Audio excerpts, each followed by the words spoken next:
اعزائي المشاهدين في حلقه جديده مع معتز مصطفى وموشن ماستر. زي ما وعدناكم هنلف العالم ونجيب لكم كل ما هو جديد في مجال الموشن جرافيك واللي مش موشن جرافيك.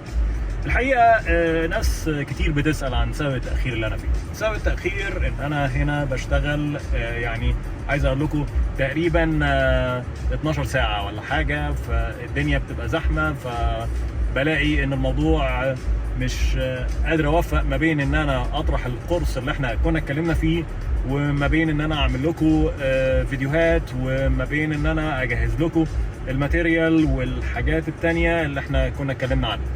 فيعني هنهولد اون شويه. الحقيقه محتاج شويه وقت عشان اقدر اجهز كل الحاجات دي.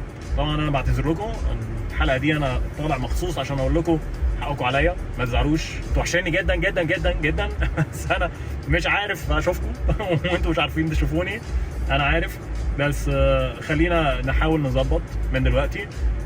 يعني ادعوا لي كده في نقله معينه انا منتظرها، فان شاء الله اذا حصلت قريب هتلاقوا ان الدنيا بقت براح شويه، وان في وقت، وان احنا قادرين نوفي بكل حاجه احنا اتكلمنا فيها قبل كده. طبعا احنا بنتكلم عن كورس ازاي تشتغل بره مصر، وبنتكلم عن كورس المستوى المتوسط، وبنتكلم عن كورس الموشن جرافيك للمستوى المتقدم. فخلونا نرتب كل الحاجات دي ونعلن عن مواعيد كل حاجه في وقتها ان شاء الله. وزي ما قلنا لكم استنونا في الحلقه الجايه، هنجيب لكم كل ما هو جديد في مجال الموشن جرافيك واللي مش موشن جرافيك.